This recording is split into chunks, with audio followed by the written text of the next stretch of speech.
Welcome to Sasi's kitchen. வாங்க இன்றைக்கி நம்ம பார்க்க போகிறது கீ ரைஸ். அதுக்கு தேவையான பொருட்கள்னு பார்க்கலாம். ஒரு வெங்காயம், ஒரு தக்காளி, புதினா, கொத்தமல்லி, காரத்துக்கு தக்கன மாதிரி பச்சை மிளகாய் எடுத்துக்கோங்க.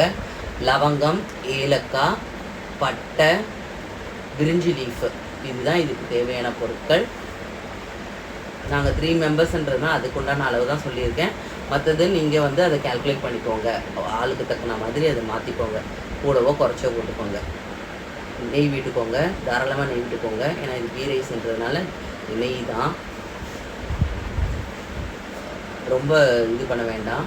அது இதாக மெல்ட்டாகிறதுக்குள்ளேயே பட்டை 1 போட்டுக்கோங்க, பிரிஞ்சி லீஃப் போட்டுக்கோங்க, 3 ஏலக்காய் போட்டுக்கோங்க, லவங்கம் 3 போட்டுக்கோங்க.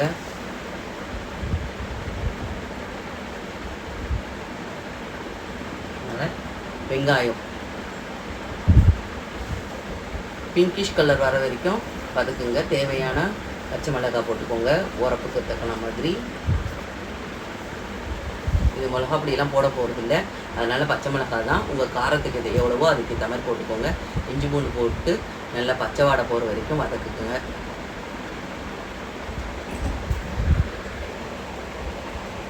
புதினா போட்டுக்கோங்க,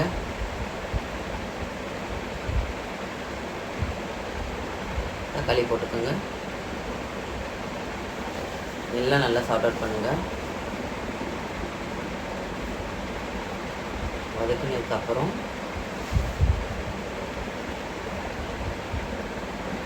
மிளகாத்தூள், கரம் மசாலா, பெப்பர் பொடி, பால் இருக்குங்களா, பச்சை பாலில் வந்து எவ்வளோ 1/2 டம்ளரோ 1 டம்ளரோ விட்டு நல்லா வந்து மசாலாவோட மிக்ஸ் பண்ணி வேக வைங்க. அதுக்கு முன்னாடி தண்ணியை வச்சுக்கோங்க. நான் இது புழுங்கல் அரிசின்றதுனால 1க்கு 2, அதனால் நான் 2 டம்ளர் போட்டிருக்கேன். 4 விடுவேன். ஏன்னா ஒரு தண்ணி வந்து பழைய அரிசின்றதுனால நின்று வேகும். உங்களுக்கு அரிசியை பொறுத்து நீங்கள் தண்ணியை இது பண்ணிக்கணும். இது வந்து புழுங்கல் அரிசி. பச்சை அரிசிக்கு வந்து 1க்கு 1.25, புழுங்கலுக்கு 1க்கு 2, 2.25 வச்சுருக்கேன் நான். 4.25 தண்ணி, 4.5 தண்ணி. அது பாருங்கள், நல்லா வந்து இது வதக்கிடுங்க. அரிசியும் அதில் போட்டு பாலோடு வேக வச்சுருங்க ரைஸை. அதுக்கப்புறம் கொதிக்க வச்ச சுத்தண்ணியை போட்டுருங்க.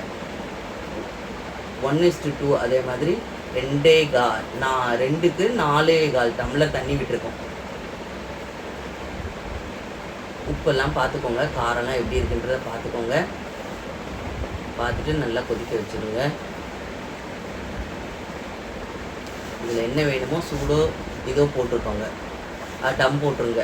டம் போட்டு மூடிட்டு ஒரு 1/2 hour கழிச்சுட்டு எடுத்து பார்த்தீங்கன்னா சுவையாக மட்டன் இதோட உங்களுக்கு என்ன இது இருக்கோ அதோட பரிமாறுங்க. ஷேர் பண்ணுங்கள், லைக் பண்ணுங்கள்.